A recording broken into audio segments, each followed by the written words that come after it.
Hello, welcome to Comcast Newsmakers, bringing you news and information from people making a difference in our communities. I'm Beverly Weaver, and joining me now is Linda Meric, the National Director of 9 to 5, the National Association of Working Women. Welcome, Linda. Thanks for coming in. Thanks, Beverly. Let's start with really what the mission of 9 to 5 is nationally and here in Colorado. Linda, what are you focused on?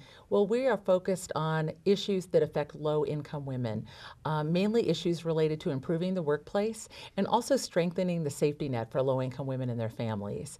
9 to 5 has been around since 1973 when it was formed by a group of office workers in Boston who were dealing with issues like unequal pay and like sexual harassment that they felt weren't being taken seriously by their employers or by elected officials. And so they came together to form this organization to work on improving those types of policies. Yeah, and certainly pay equity is still a huge issue in Colorado, nationwide.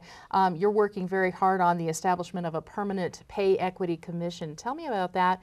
Obviously, some work has been done already on it. There has been work done already here in Colorado on a permanent pay equity commission.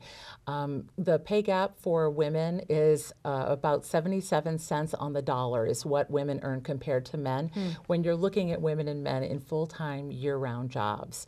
In Colorado, we're a little bit better than that, where women make about 80 cents for the dollar compared to men. So in 2007, 9 to 5 helped create a pay equity commission in Colorado that brought a diverse group of stakeholders together to look at the issue of the pay gap, and also different solutions to that problem. We released a report in 2008 that had findings about pay equity in Colorado and had 14 different recommendations, both for the governor and the state legislature. And now we're working to create a permanent pay equity commission so that we have an entity within state government that is really focused on looking at this problem and the solutions to it. Yeah, it sounds like, Linda, that Colorado ranks fairly well in terms of making sure that women kind of receive equal pay for what men do. Obviously, there is still a gap there, but it sounds like we're a little better than a lot of other states. We're a little bit better than the average, but the reality is here in Colorado, just like across the country, if we don't take active steps to solve the problem and close the gap, we won't close the gap for decades to come. Yeah. In terms of what the other stumbling blocks are for women in getting economic justice, as you phrase it, what are the biggest hurdles in the workplace for women? Well, one of the big issues that affects women and contributes to the pay gap is the lack of family flexible policies in the workplace, so that when women are taking time off for caregiving, they're penalized in their paychecks and unfortunately sometimes with their jobs. In terms of what's being done, you're coming up with some legislation and working with state lawmakers and nationally as well on a couple of different pieces of legislation. Tell me about those. Sure. One of those is around the issue of paid sick days. About half of the private sector workforce doesn't have access to even one paid sick day to take care of their own medical condition or a family member's.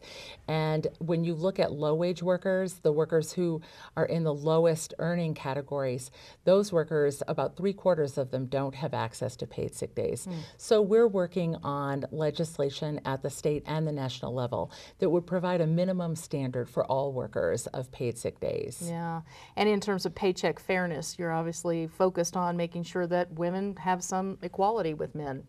We are. The Paycheck Fairness Act is actually a federal bill. It's already passed through the House of Representatives and is now being considered in the Senate. And it would both increase the remedies available for people who suffer unequal pay in the workplace, but it would also extend nationally that protection for workers who share information with each other about their pay. Yeah, times have certainly changed since 1973 when 9 to 5 got started, but how do you think we're doing overall? We've made a lot of progress in many, many areas, but we do still have a long way to go to reach equality. Yeah. Where can people go, Linda, to get more information on what 9 to 5 does and your organization overall? Our website is www.9to5.org, and there will be lots of information on there and opportunities for people to get involved. All right, Linda Meric, the National Director of 9 to 5, the National Association of Working Women. Thanks for being with us. Thanks so much, Beverly. And thanks for watching Comcast Newsmakers. I'm Beverly Weaver.